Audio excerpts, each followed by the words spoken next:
can't take nothing away from it. The professionalism from their side, and when they're on their best, they're almost surgical. Like, De Bruyne, Sterling, they can be frightening at times, but we have to say, Palace, maybe too and far between, did have their chances, DR. Yeah, in the second half, we did have our chances, but I mean, you look at what I was most worried about going into this game is conceding before half time, because I knew that once we concede, the game will just go in City's favour. As it did 45 seconds later. Yeah, exactly. And you just... and another thing was just the players concentrating for the whole 9 minutes. And unfortunately, you look at the first goal, 2 mistakes. You can look at Jeffrey Schlupp and look at both Joe Ward. So I'm not that upset about the result. We still gave it a go in the second half. Of course, they had some brilliant saves. The Benteke header, I mean, that was brilliant from their goalkeeper. Benteke. Yeah, exactly. I mean, we talked about it after the San Marino game, and look at him now, he's heading the ball. It doesn't sound that great, but it's positive. At least he's doing something. It was positive, because I thought that was a fantastic save by Edison, actually, because, it was his first touch, Benteke, wasn't it? He just come on, and then a minute later or so, he had that chance. But the annoying thing about any game is when you go 1-0 down, let's quickly regroup, let's switch on. City scoring, obviously, from a Palace attack as well, a counter-attack, a minute after, whatever it was after DR. Very disappointing, that, wasn't it? It was, but it also showed what would happen if we went into the game playing openly and attacking City. I mean, you look at the second goal, there were so many spaces in behind because we decided to push forward after we conceded a goal. So after the game, there were people questioning Roy's tactics, and I'm not really buying into it because, I mean, you saw what happens if you leave too much space open. I thought the setup was correct, and it's just a matter of, you look at what happened at the Etihad last season where we were tight and compact. We went with the same approach, but the unfortunate thing was we conceded in the first half. And I mean, I was overall not that displeased with the result. It sounds crazy, but we lost 2-0, but we had our chances as well. Well, let's bring James into it and get your thoughts on the game. And I want to ask you, what you thought of the game, James, and your take on it all. But DR mentioned something there, some fans, Palace fans, not happy with Hodgson's tactics. It always feels like Roy gets the blame in some capacity, and maybe to a sense, rightly so. He is the manager, and the buck does fall there for all clubs. Arsenal last night, Unai Emery's coming for a lot of stick today, and rightly so, managers take it. But when it is Palace, when it doesn't go wrong, whether it's the players, it certainly feels like Roy, we're quick to point a finger. Is that fair also?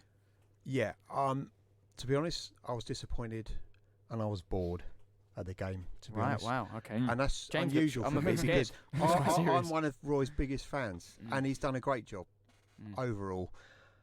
But when you look at what happened last season, it was at the end of the season, fair enough, but we were safe, and it was very, very negative the way he set up the team. And you could see that the amount of chances and ball possession that we were giving Manchester City that they were going to score.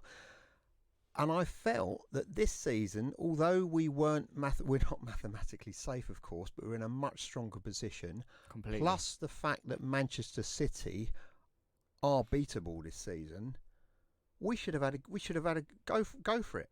And we should have really gone for it and really pushed up against their defence. And they didn't, and apparently they didn't have their usual centre-backs playing. But, the flip side of that, James, and there is a big part of that, I agree. You always want to see your side, take a stab at it, really make a fight of it, set out some intentions.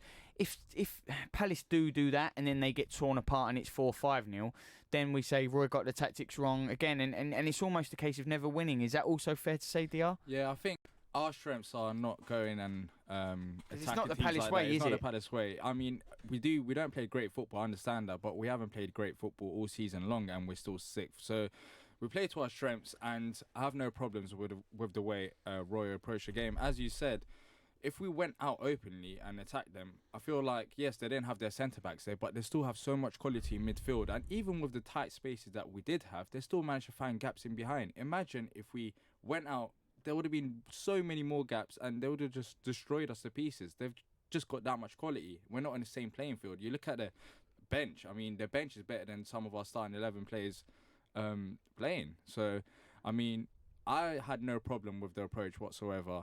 And I just think it's a matter of that we conceded in the first half and 2 quick goals, and then just from then on I had no hope anyways, because you just look at the quality and you look at the second goal, you have to give respect to City. I mean, that chip pass, That team goal was unbelievable. Exactly, that chip pass, and there's nothing you could do. Maybe for the first goal we could have done better, but quality just shows. The second goal, they were just much better. James, if it's fair to say, I feel like you're a little bit frustrated tonight, maybe at the performance, because you're saying you're a big fan of Roy and you've always, stuck by him, sung his praises on the show, but you just feel like you was bored, you was frustrated.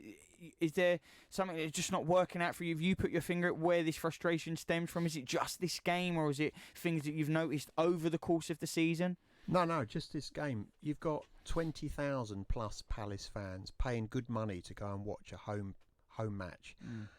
You would expect a little bit more ambition from the manager in terms of tactics. I would completely understand this situation and the tactics we played if it was away from home. But I think there was an opportunity for us, Palace, to have a go at Manchester City. I think they do have weaknesses at the back, and I felt that Roy Hodgson already was going to take a 2-0 loss from before the whistle was blown to start the game. And reading between the lines at his press conference, he was like, "Well, yeah, we kind of like accept a 2-0 loss. They're a great team, etc., etc."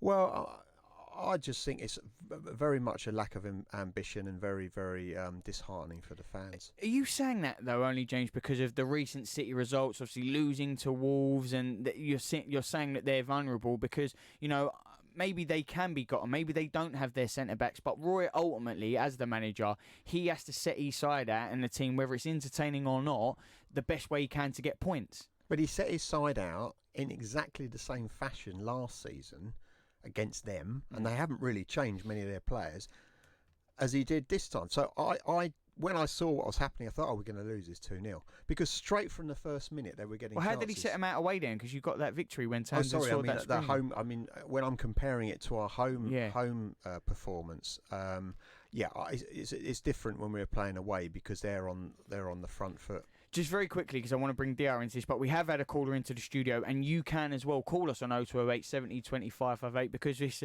a lot of things going on tonight. Keith, really appreciate you calling in. What did you make of the result on the weekend and Roy's tactics? I agree with one of your colleagues there. I thought we were pretty negative in the first half. I thought we did well to hold them in the first half an hour, and then we gave away a really soft goal. I just think, his tactics, he didn't have a go. We knew that they didn't have two centre-halves. They had two of their other full-backs or midfield players playing at centre-back. And we showed in the last 10 minutes of the game, when we really had a go at them, what we could do. Now, I know they were 2-0 up and all that, but I just think that the teams, not only that, the team selection as well. I replied to one of the tweets from back in yesterday when the question was asked about whether Luka should have played. I think it was 100% obviously that he was going to play, come back into the side after the West Ham game. But anybody that went to West Ham would have probably said he shouldn't have come back in the side. That was our best performance of the season at West Ham. James McCarthy, who came in the side, who hadn't played, I think, a full game for probably nearly 2 years, I thought was outstanding. He's got pace, he shoots, and he's a much more skillful player than Luka. Now, we've given Luka a 4-year contract. Now, whether he's, he seems to sit back, after that, I don't know. But I'm amazed that the question hasn't been asked to Roy. Is about his bookings. I mean, he was basically out of the game within 10 to 15 minutes on Saturday, having got booked. He's now been booked 6 times in the 8 games he's played this season. Now, is that showing up that he's too slow in the position he's playing, and whether he should be playing in the side? I might be playing devil advocates here, but I feel like with Luka, if you look at the amount of games he's played, I think it's a bit harsh on him as well. We saw it last season with Andros Townsend and James McCarthy as well, where towards the end of the season they both struggled due to the amount of games they've played. With Luka, it's not a matter of only this season. It's been for around since Roy's come in. He just loves Luka so much that he's played in midfield. I feel like with Luka, it's not the fact that he should get dropped. I don't like that phrase, but maybe a rest is needed with him. And I understand your point with James McCarthy, but do you think that Roy will actually change it going into the Arsenal game? I don't think he will. No, he's very stubborn and he sticks to his players, as we seen with Schlupp this. Everybody says that he's one of his favourites. I mean, on Sunday at Arsenal, I would play Benteke up front. I'd bring Townsend in for Sloot, and I'd bring McCarthy in for Luke. We needed somebody up front on Saturday who could hold the ball up. Now, Ayew has played really well and worked hard, but if you get balls down the middle, he's not going to win balls in the air. We need somebody when we're under a lot of pressure, and we will be under a lot of pressure against Arsenal, even though they lost last night. I mean, the amount of pace that they've got, they could really worry our defence, but we saw with the goal that they conceded from crosses, that we need somebody up front with a bit of height who can hold the ball up. And I also think Townsend and Zaha on the wings with Benteke in the middle, I think we need something like that on Sunday. You mentioned Roy's stubbornness, and yes, I agree with you. I mean, look at last season, it was just dreadful. But you saw on Saturday where he actually subbed off Jeffrey Schlupp at the 55th minute, whereas normally we'll wait until the 75th minute. And also, you saw even Luka, he got subbed off. Do you think that could potentially change? Yeah. I mean, I have noticed, about him making his substitutions earlier, which is, I think, is quite a positive attitude from him. But I mean, it'll be interesting to see what does happen on Sunday. And I mean, the other question going away from the subject of those players is what has happened to Camarasa. I mean, he wasn't actually raving about him, but he said a few weeks back how he was unlucky. He wasn't getting a chance, but he's not even getting on the bench. I mean, we've got Riedel on the bench who basically doesn't look like he's ever going to play regularly in the first team for Palace. I mean, why he's still here, presumably nobody wants him. But we signed Camarasa on loan.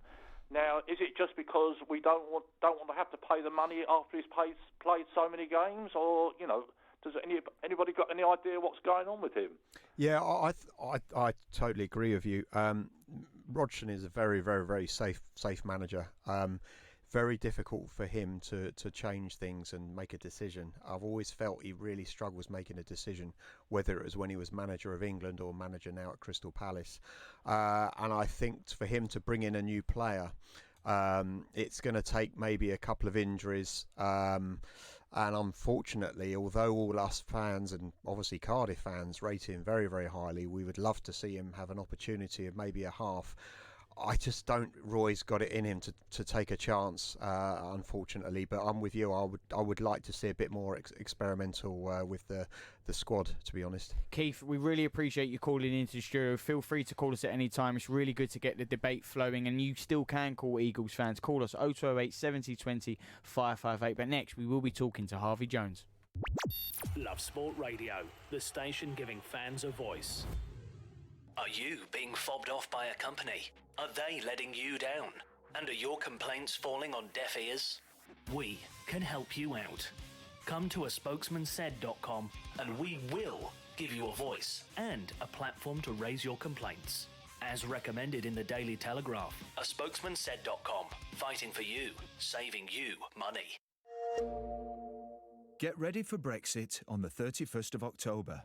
This means that travelling to the EU will change. You'll need to check online if your passport is valid for travel to Europe. If you're planning on driving, you'll need to check if you have the right documents to drive. And make sure your travel insurance covers all your healthcare needs. To keep your trip on track, check what you need to do at gov.uk/Brexit. Get ready for Brexit on the 31st of October. Home insurance is vital. You don't want to end up paying through the nose when something goes wrong. But are you being charged way too much for your home cover? Are your insurance premiums simply too much to bear? It doesn't have to be that way. Aspokesmansaid.com is a price comparison website that trawls the internet to find the best deal for you. Don't pay the price for not shopping around. Visit aspokesmansaid.com and start saving today. Aspokesmansaid.com. Fighting for you, saving you money. Making small changes to your lifestyle could improve your chances of staying healthier longer. Start now by taking our free How Are You quiz. Just search 1U. Before you set off on a long journey, remember to check your vehicle. Are your tyres correctly inflated? And are the treads deep enough? Have you got enough fuel? Is your oil level right? Checking your vehicle doesn't take long, but can prevent a breakdown or accident. And save you money. So, before you set off on a long journey, check your tyres, fuel and oil. Highways England, connecting the country. This is Love Sport. You are listening to the Crystal Palace Fan Show on Love Sport Radio with me, Charlie Hawkins. I'm joined in the studio with the Back of the Nest podcast. There are some tensions, I'm not going to lie. I am scared. James is not happy with the game on the weekend at all. D.I., he's trying to calm it down. I think he might stick up for me. I'm not sure. But someone who will know a little bit more and joining us now, and you still can join us, tweet us at Love Sport Radio, call us 0208 70 20 558. It is Harvey Jones, a Palace vlogger for 90minutes.com. Harvey, thank you for joining us tonight and giving us a little bit of your time. Well, we've been talking about the game on the weekend. James is not happy at all with the tactics and he's almost set out his stall rather negative. He didn't try to go to win that game. Do you agree? Not really, to be honest. I mean, as the game went on, I think that's a fair point to make, because I think when we attack City or when we put balls in over the top, in behind, you know, their makeshift back three looked like they were struggling under the pressure.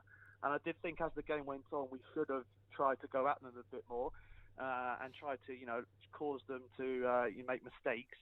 But the way we set up at the start of the game was exactly how I thought it would be, and I think how most fans thought it would be. You know, look to stay very compact, try and play how we did in some ways away to City last season, where we obviously got that amazing win.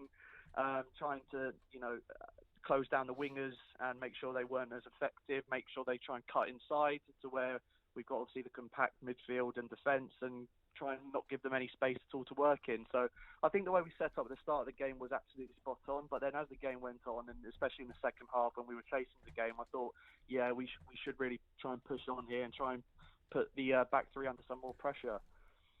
It's James here. Hi there. I think we did improve most certainly in the second half, and obviously we had a few chances, but the disappointing thing for me is that because we started off so negatively, it was obvious from probably the second or third minute that we were going to concede, and unfortunately we did concede those 2 goals, you know, close to half time. And yeah, unfortunately when you're 2-0 down against Man City, it's always an uphill struggle. So ideally, yeah, I saw improvements in the second half, but for me it was just a bit too late. No, I agree with that. Equally, I don't think anyone would have expected us to keep a clean sheet, however we set up against City. To be honest, I don't think we've ever kept a clean sheet since we got promoted against City. So I do get your point. No, I think that especially in the second half when we started to improve, we could have looked to kick on a bit. Edison, you know, that was an amazing save from Benteke, and then he made another amazing save from Zaha after that, and they were 2 big moments, of course. And a bit of frustration there, as we've mentioned, that we didn't kick on from those moments either to try and take the game to City a bit more. But overall, I think, you know, although City probably should have scored more than 2, I think it's fair to say, to get a clean sheet in that second half, to, you know, keep it down to 2-0, I think there were positives out of the game for sure. At the end of the day, you know, where we're sitting at the table, it was a free swing of the bat, to be honest, against City at the weekend. So I don't think anyone could have been too disappointed coming away there, necessarily losing, or with the manner of the defeat, in my opinion. Hi, Harvey. Going into the game, I thought this was a good opportunity for Wilf to actually prove himself. What do you make of his performance against City? Yeah, no, I totally agree. I think that he's had, by his standards, a poor season so far, definitely. Still looking for that first goal. I think that, again, first half was really frustrating for me because there were moments where he was in behind. I think where Sterling, at the start of the half, Sterling tracked back and managed to defend a run in behind from Wilf, and it was quite frustrating that he didn't look like he was on it at the weekend. And sometimes you can just tell whether he's in that frame of mind where, okay, he's going to have an amazing game today, and you have that feeling at times when he's not going to turn up, I think. And I feel like that was one of his moments, and it goes back to like a consistency argument with Wilf. I think there are times where maybe that's the difference between him being a consistent starter maybe for a top European club and not quite being at a level is probably a consistency. And we all love him, of course, at Palace, and we all know how good he can be and how good he has been at the club. He's an absolute legend at the club. But I think consistency is key for Wilf at this stage of his career, and also not just for his career, but obviously for Palace as well. And I think against City at the weekend, he it was just clear from especially his first half performance that he wasn't really into the game, and arguably should have got subbed off in the second half. I think that he wasn't really adding anything to the team. Unfortunately, he just wasn't in that right frame of mind. It's unusual, actually, how as a team we're doing so well this season, and yet Wilf is probably having a poor season. As you say, he hasn't scored. For me, he's not the player he was last season. And I would worry that, come January or the end of the season, that, we're not going to get the bids that we want, and obviously what Wilf wants to move on. And there's going to be this problem with the owners and Wilf. But I just hope that it does click somehow. I do get very, very frustrated with Wilf, especially at the weekend. There was an incident where, the ref or the players, and he just kept going on and whinging and moaning. And I think a lot of us have just had enough of that. And that's not helping, the way, his conduct with on the pitch is now, the fans are becoming affected by it. And it's harming his probably his value, his confidence, and his relationship possibly with us fans. So it is becoming a bit of a concern to me. Yeah, I think that's a fair point to make. I mean, I think he's always had that issue in terms of discipline with referees. I think even obviously from a young age he was even worse. He's got slightly better, but he still has those moments where he just will just walk away, get back into shape, try and calm yourself down. But then equally, on the flip side, you could say some of our best moments, or some of Wilf's best moments for the club, has been when he's been riled up by opposition fans or by poor refereeing decisions, or in his eyes, poor refereeing decisions. And he's gone on to then score a goal. I think Huddersfield's a good example last season, where he scored a fantastic solo goal and gave it large to the Huddersfield fans afterwards, after getting a lot of stick in that game. So I think he's definitely a streaky player, Wilf. I think it's fair to say. And he kind of feeds off of fans and off of refereeing performances as well. And he's very, very. I think his mood really sways depending on the referees and decisions being given against him or not being given. And he's just that kind of player. I don't think that's ever going to be necessarily coached out of him, if you like. I think Roy Hodgson is one of the best man managers that we could have as a manager at Palace at the moment. And if he can't do it, I don't see any manager being able to stop Wilf doing that. Looking ahead to our next game against Arsenal, do you see Roy making any changes? And also, what's your score predictions for the game? Tough one, because I think that we never usually have great success away to Arsenal, obviously bar last season. It's normally a tough place for us. We've had some hammerings there. I've witnessed a few myself. But I do think that the way Arsenal are playing at the moment, obviously they're a different team away from home, and if this was a reverse fixture at Selhurst Park, I'd be a lot more confident. But I do think that similar to the way we set up against all top six sides, in my opinion, where we sit pretty deep, compact, and look to break quickly on the counter. I think that is the most effective way for clubs of our level to try and get anything out of these games against the top six sides.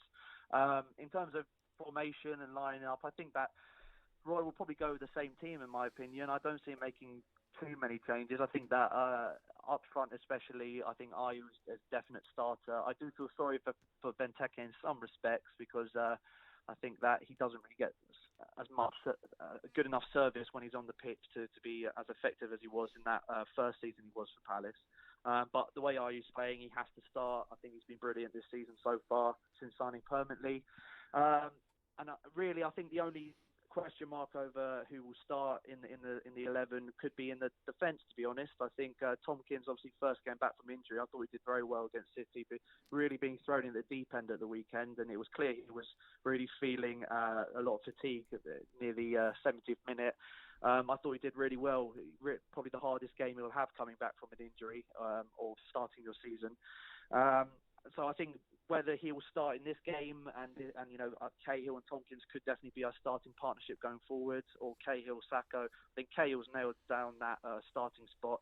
It's just going to be who's going to start alongside him. Even Kelly's making a name for himself or trying to force his way into that starting 11. He's never let us down. So I think it's that centre-back role that could be debatable, but I think the rest of the team will stay the same. And if I had to go for a prediction, then I'm going to be optimistic and going for a 2-1 win away from home. Keep a good run of form going, hopefully. 2-1 win. Harvey, really appreciate you coming on tonight. It was really good to chat to you. It was a real pleasure. Harvey Jones there, Palace vlogger for 90minutes.com. Next day, we will be talking about a few certain contract extensions for a few people that have taken up time on this show. This is Love Sport. Get ready for Brexit on the 31st of October. Brexit will bring changes that affect businesses in many ways, particularly if you buy from EU suppliers, sell to EU customers, provide services to EU clients, and receive customer data from other businesses in the EU. Businesses need to prepare. Find out how at gov.uk/Brexit. Get ready for Brexit on the 31st of October. Hi, I'm Barry. I'm a retired school bursar from Chingford. I thought I was paying too much for my energy and went onto a spokesmansaid.com and found that I could reduce my costs overall by £568 per annum, and I'm very grateful for that help. With a spokesmansaid.com, fighting for you, saving you money. If you fall asleep at the wheel, you'll put your life in danger, and the lives of others as well. Before you feel tired, pull off the road into a services or other safe area. Drink some strong coffee, and take a quick nap while the caffeine kicks in. If you're having a nap, you've left your lights on, sir. Right, cheers. Think. Don't drive tired. Exercise. It doesn't have to mean Lycra or a fancy gym membership. All you need is 10 minutes and you. Because a regular 10-minute brisk walk is a great way to get more active. Whether that's walking to the shops or getting off the bus to stop early. Picking up the pace and getting your heart pumping can make a real difference to your health. So, to see how much brisk walking you're doing and how you can fit more into your day, download the free Active 10 app, because there's only one you. Love Sport Breakfast with Richard Lee and Patrick Christys. What I loved about that whole incident, don't consider apologising, just make it known that, no, actually, I'm right. We should be spying on each other. Yeah. And then you kind of question yourself, like, maybe he's right. We should be out there doing really bad things. I don't know. There's some life advice there from Richard Lee. You know what? Just do it. Just whatever's going on in your head now, just do it. Just do it. What's the worst that could happen? Take the Bielsa line. That's what I say. Can you imagine, though, like being Leeds' press officer? Because obviously Bielsa is crackers. Yeah. Is he like, oh, I've got a press conference. Where is he? I don't know. And then just like at the back with the glass windows of the press centre, you just see Bielsa there with like an open dressing gown just fiddling through the weeds. Like, Bielsa, come on in. We need to do this. We've got a press conference. It's fine. She can look after the dogs. It's fine. Leave them there. What a guy. Weekdays from 6 a.m. Love Sport. You are listening to the Crystal Palace Fan Show on Love Sport Radio with me, Charlie Hawkins. I'm joined in the studio with the Back of the Nest podcast, James Howard and DR Kernaz. We've been talking everything where the Eagles are concerned. We've not been agreeing tonight, but it's making for a good show. We're having debates, whether it be the team, the formations, the manager, lots of things to talk in. 2 more talking points now. We can have another debate because we can continue this further before we look at the Arsenal game on the weekend, one in which I'm sure Palace fans, the team, will fancy their chances. DR, I want to ask you a couple of things from the game. Firstly, would you have started Benteke? Because it's been such a big theme of this show, him finding his confidence, let's actually try shooting, let's go on that front foot. Nearly did score with that header. You would have started him. I mean, I'm looking at it during the game, and even before the game, when I actually saw the lineups, I thought City was going to start with central defenders because that's the normal thing to do.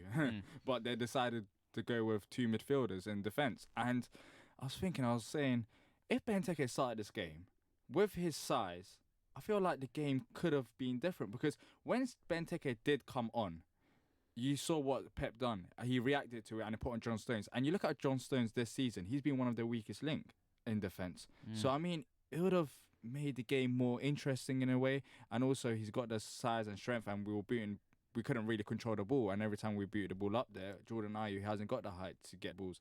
So, I feel like it would have been a bit different, and it was just in my head, lingering in my head, like, what if we start with Benteke? And it would have meant John Stones would have started as well. Yeah, fair point. However, 2 weeks ago we were sitting here and we said we don't want to see Benteke play again because we felt he was that rubbish. But I do see a point. I think that if the tactics were slightly different, then we would have got more out of it in the first half. I know there wasn't the height, but I still feel that we could have maybe pushed and played 4-3-3. And even if we just play it to feet, then we might have got somewhere. We were at home, we got the crowd behind the team, it might have worked. But for sure, Benteke did make things happen. Certainly did when he first headed the ball, because it was a brilliant save that denied him a possible goal. We've got nobody else. I think this is something we're going to be talking about, with possible transfers and stuff. But who else have we got that's a big, strong centre forward? Because I don't know anyone else. Well, this is it. They gave the contract extension to Connor Wickham. Benteke in and out of form. Should he be starting? Should he not? Obviously, got the goal in the international break. Let's quickly talk about it because contract extensions are being spoke about at the minute. DR, what is the latest on them? Do you know? Yep, Benteke and Tompkins both signed a contract extension with the club. Benteke, I think, until the end of next season, and Tompkins is 2 more years. But with the Benteke one, look, I wouldn't start him against Arsenal. I just thought, due to the mismatch, he might have offered something different. But the Benteke contract extension, as much as people are angry about it, I understand the club's reasoning for it. You don't want to lose a player like Benteke's caliber for free. I still feel like, yes, in England he doesn't have much value, but if you go abroad, and if you're talking about, I can talk about Turkey because that's where I'm from and I understand how they rave on about players from the past, but if Benteke goes to Turkey, he will sell tickets. And I mean, Falcao, will he score goals though? I think he will. Think he will. And I mean, just that, like, there's still a possibility of Benteke moving abroad. And I feel like... Do you think that's the reason why they signed him to a contract, for the transfer fee rather than him there? Yeah, and also in the summer we saw it with I think it was a Chinese club who were interested in Benteke for around £15 million, which we turned down. And I guess that's because we haven't got any other striker options and the workload would have been massive on Jordan Ayew. So I feel like there is still interest in Benteke, not here, but abroad. So I understand why we did sign him to a contract extension. Well, maybe sign him to that contract extension, sorry, James, because, get that transfer fee. But they haven't got anyone else, as James mentioned. We're seeing today, only mid-October, being linked with Alfredo Morelos up at Rangers, 20 million. Can we buy into these rumours? We're always worried about, will Palace invest? And they didn't really in the summer. And if they are going to invest, are they going to do it in the winter transfer window in January, James? I'm not so sure we've got that sort of money. And I wouldn't be... I mean, I know Dougie Freedman, our ex-player and scout, has been up in Scotland, been looking at this player. But, 20 million for a player that, plays in the Scottish League. I mean, come on. The competition up there isn't the same as it is in the Premier League. And then you've got the likes of possibly Giroud, who could come over for a cut price £3 million, a bit like Ayew, because he just can't get in Chelsea's team. Sorry, I would prefer to. I think the club, and I would possibly prefer that the club just seek out a proven player if they haven't got the money. Like Giroud, and say, look, I think Giroud would be an absolute class. But do you think he'll work? But do you think he'll work at Palace? That's what I'm wondering. I mean, he's an upgrade to Benteke, but in terms of the style of football that we play, I'd rather that we get Michy Batshuayi than Giroud. In all honesty, I disagree. I would prefer Giroud. I think that he's the sort of player we need to keep hold of the ball and retain possession. And, you guys, you remember a player, Teddy Sheringham, that was a fantastic player at doing that. And he went on into his mid-30s as a very, very good striker. And all he did was, a tall guy, kept possession, laid it off, brought other players into play. I would be happy to see Giroud. I was quite keen on this Russian international over the summer that we were looking at for about 25 million, and he was quite young. He was like 21 or 22, and he still is quite young. Yeah, probably 6 months older than him. But I would be very, very interested, in maybe buying somebody that's been doing the business for at least a season or two, like this young lad has in Russia, and the Russian league, it's a decent league. We're saying that though, but you said earlier the Scottish Premier League, we can't compare that. Can we compare the Russian, top league to the Premier League of England? Can we, James? You can't compare it to the Premier League, but compared to Rangers are playing in the Europa League, as I'm sure the Russian, top. You can't surely compare, because Morelos has been absolutely lighting it up for Rangers on all fronts. Yeah, but it's Celtic are the dominant team up in Not Scotland, aren't they? But Rangers are pushing them at it. Yeah, it's a huge starter race this year. I don't know. I mean, personally, I've got a question mark over players that have just done it for half a season up in Scotland, especially at that price. I don't think I don't know. I would think it unlikely that the club would sanction that sort of money on a player, and I think there's a question mark over his attitude. That you don't want a bad apple in the dressing room, DR.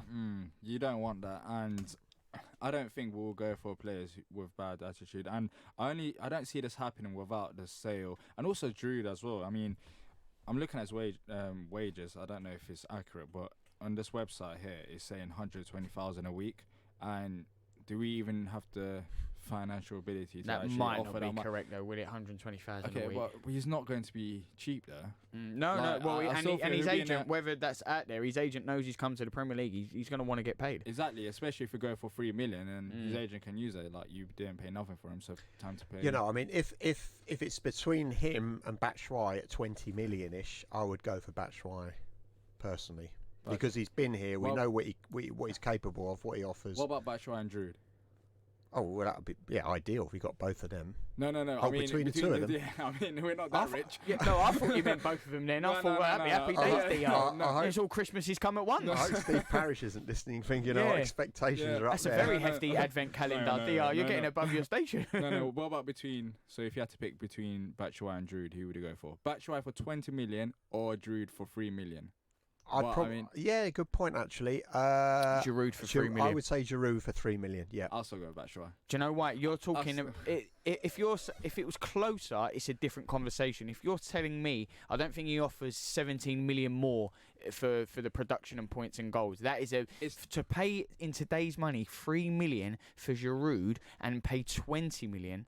That's slightly different. I just feel like is he going to win you games on his own? Batshuayi will win us games, and he's shown that when he came in. But Giroud can play a big part as well. I don't think it's worth 17 million more. That's if James said we haven't really got the money to spend, 3 million, you're not really spending it, and you're getting a calibre of Giroud. I just think you look at this season, Jordan Ayew, and then you look at Batshuayi. I don't think you could directly compare them, but you could see the similarities between their games. And with Druid, I feel like he's more related to Benteke, and we saw what happened with Benteke. We don't really play to his strengths. Yes, Benteke is not scoring goals, but we also don't play to his strengths as well. And with Druid, we might have a similar case there. I'd rather us, if we do have the money, spend on a player who's proven in the system under Roy Hodgson, then go cheap option and just hope for the best. Well, I love it. Middle of October, we're already talking about transfer rumours, whispers. The speculation begins right here on the Crystal Palace Fan Show. Just quickly, though, I did want to ask about the game. There was a moment when De Bruyne felt like he should have had a penalty. It's been a big talking point in the game. I want to see if you felt it, because it was from Wilf. He committed the foul. Firstly, I want to know if you thought it was a foul, but obviously when Zaha is involved, the story is always blown up. It's bigger than it is, and people are saying that these are the type of penalties that Zaha wins. If it was him, he would have definitely wanted a foul. Pep said, he was quite angry about it. Where do you both stand on it from what you've seen? Honestly, if you take off your Crystal Palace hat. No, honestly, I thought it was a penalty, and the person I was sitting next to thought it was a penalty, but I wasn't close enough to see it. So on replay, the ref didn't give it.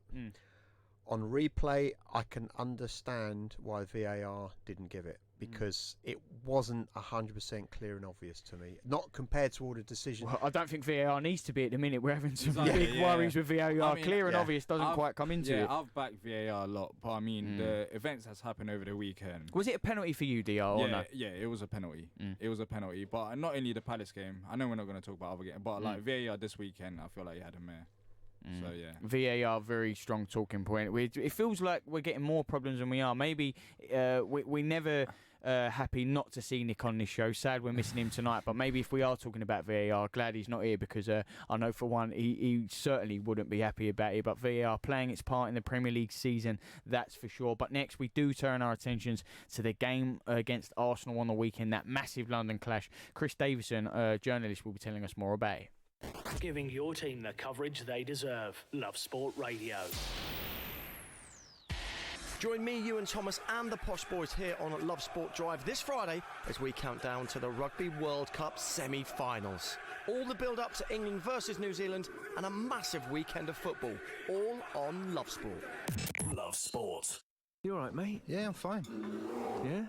Really? It's just, there's a massive grizzly bear sitting on you. You sure you're okay? Well, now that you mention it.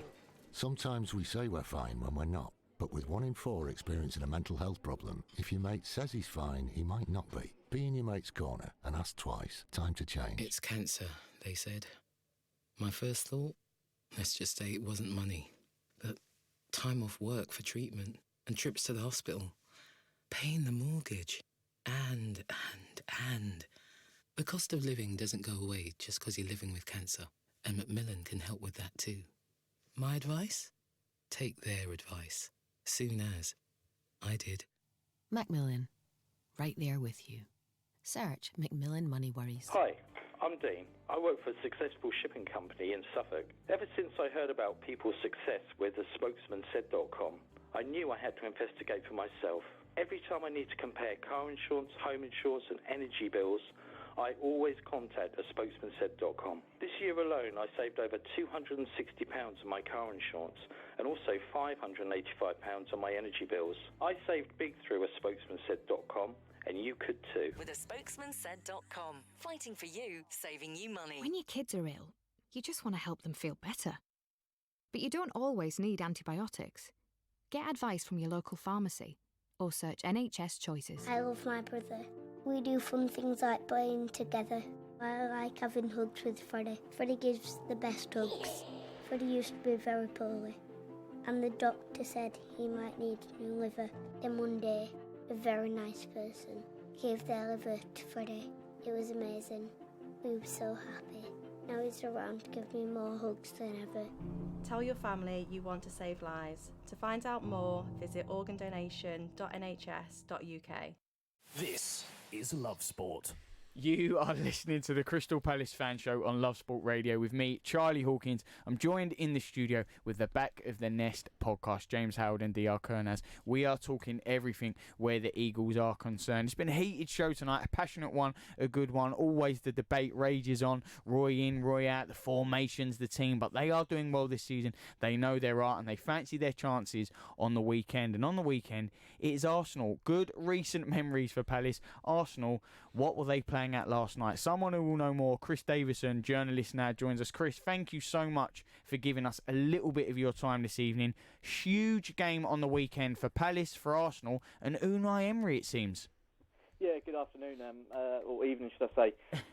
Yeah, absolutely. I think, especially after our result last night, it makes the weekend's game even bigger now. We need to bounce back. We need to try and get the 3 points and just really turn things around really after a terrible performance last night. I must admit, I was expecting a tough game against obviously a newly promoted side who have been doing well actually. Got results away at Everton.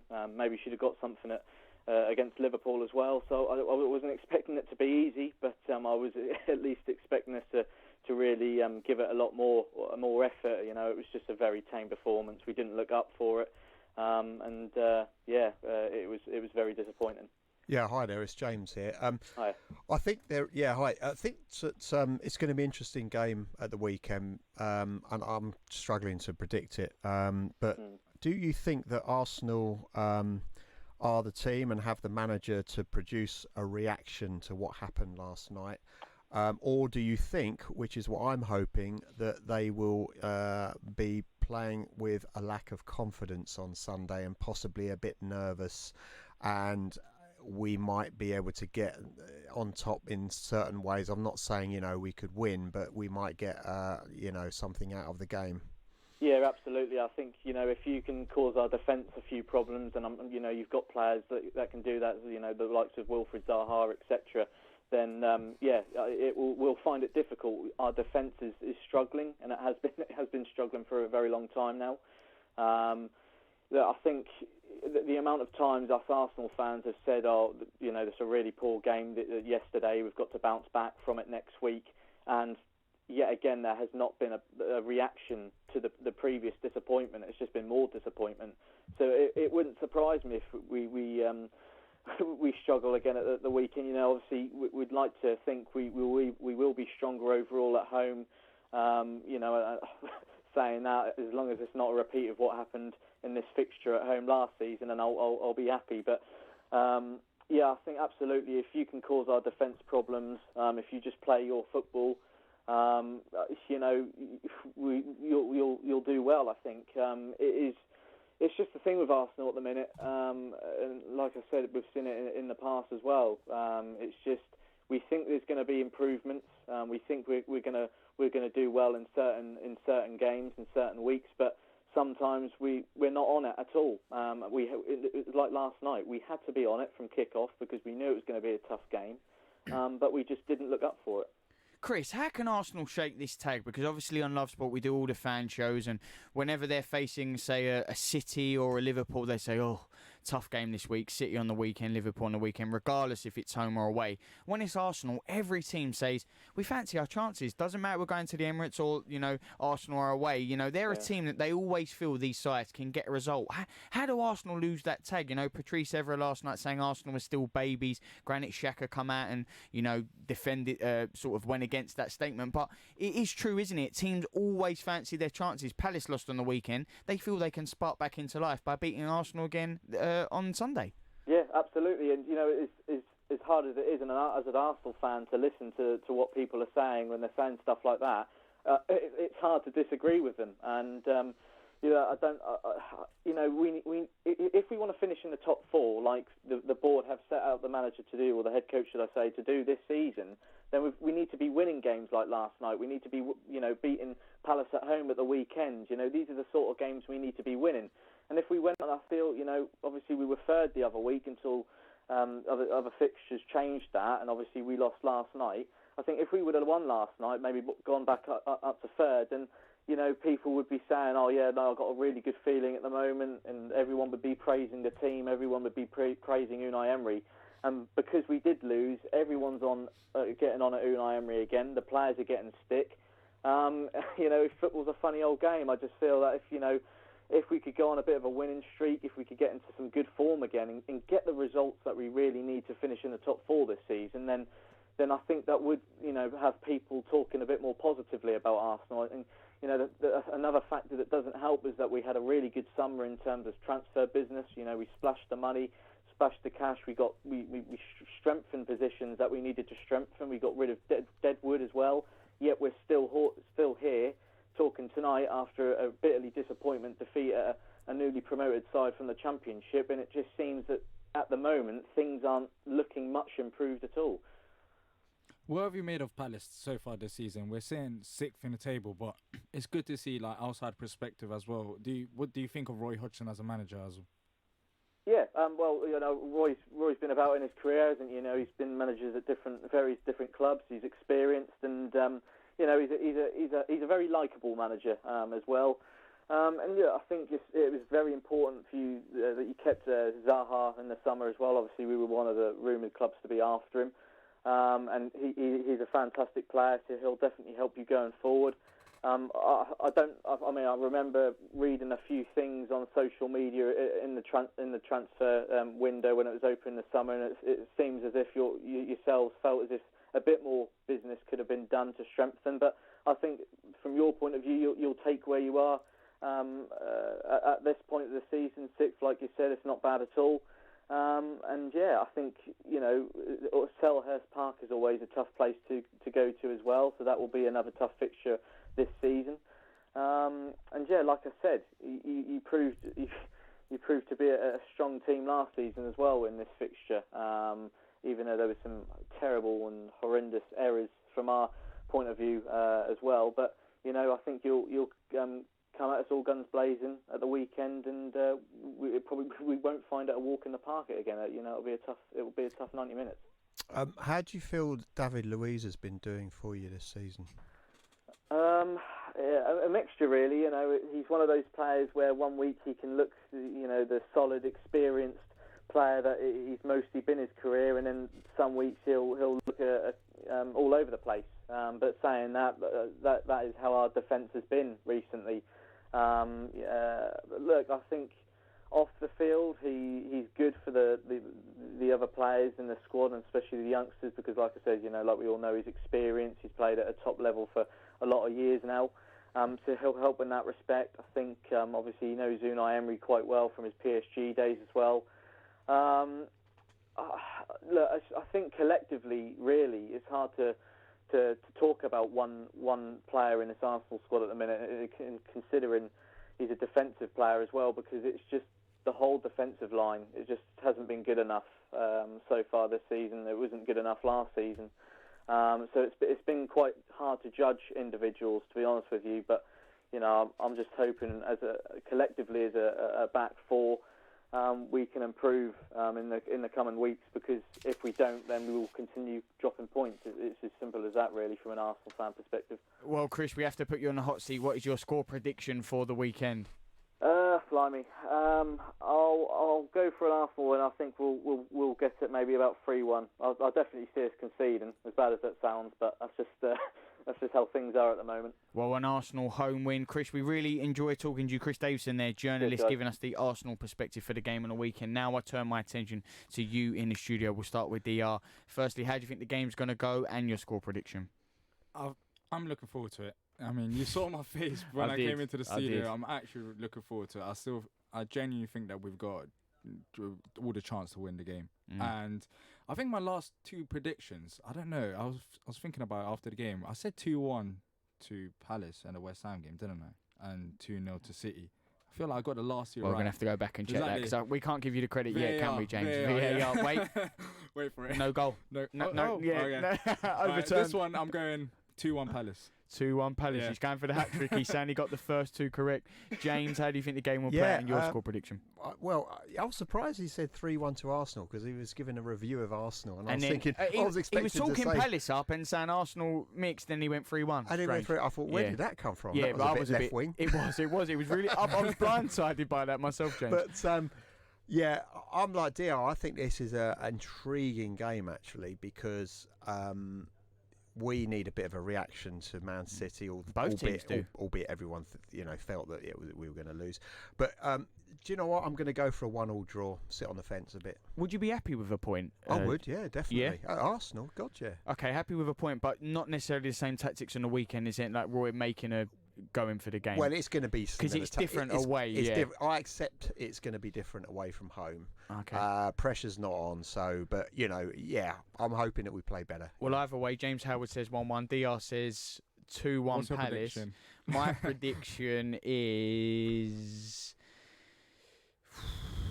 I'm going to. We haven't got all day. Yeah, all right. DR's in charge tonight. I think Arsenal will snatch it late, or I could easily see a score draw, but I think Arsenal might snatch it late. But either way, it won't matter. James has pulled a face, that's what I didn't want to say. But next week. always goes against us. No, I never go against you. Next week, either way, whatever the result, we will always be here to decide it and review it and talk about it. As always, every Tuesday, 8 till 9. I'm forgetting myself. I'm getting scared for James. This is the Crystal Palace Fan Show. Love sport. Get ready for Brexit on the 31st of October. This means that travelling to the EU will change. You'll need to check online if your passport